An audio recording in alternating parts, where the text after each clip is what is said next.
Well, obviously, Russian convoy got losses and they were forced to turn around. Some of their vehicles were completely kaboomed. Again, full videos are available on my Telegram.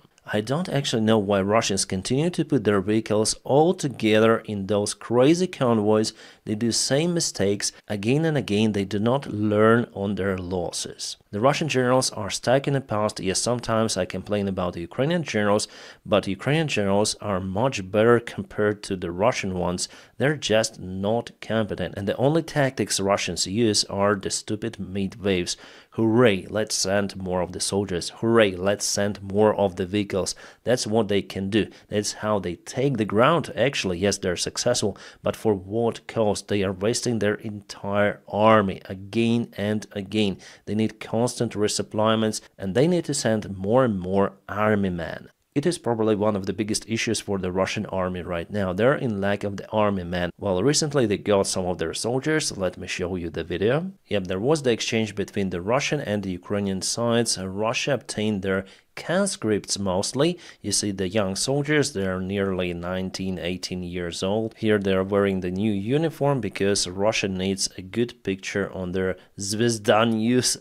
And those are the Ukrainian soldiers exchanged. More than 100 of the soldiers returned back to Ukraine. Great news. But for those Russian conscripts, we actually have some terrible news because Putin decided to send them to fight once again right away. We have it from the Russian channels. They're openly saying about it that the Russian conscripts who were returned during the last exchange will be sent back to military units at the border with Ukraine. A mother, one of the soldiers who returned during today's exchange, said that her son was going to be sent to serve in the military unit of the border on a town Sea, not far away from Ukrainian border in Bryansk region, to which many of the soldiers who were previously captured were attached. So to the same military unit, Russia wants to exchange them once again, or what's the reason? I wrote on Telegram the Infinite Exchange Fund because this situation is actually profitable for Ukraine.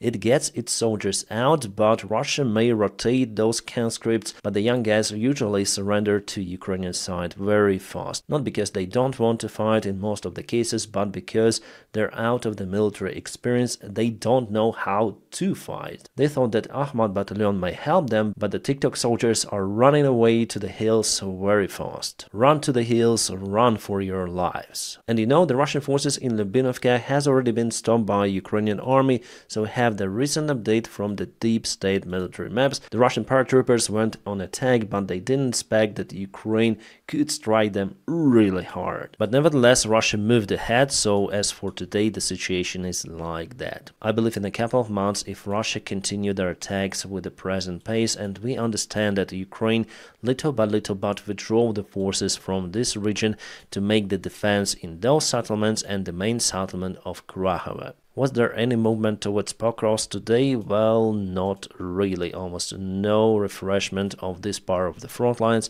which is actually good. Alright, this is the Russian drone operator with a call sign good win. He actually didn't win. The situation went totally opposite for him. He lost. He lost his life, and it is his last video recorded where he says, okay, I'm going to storm Ukrainian positions. If I do not return, I'll call you back. And actually it happens. He is calling us in this last video.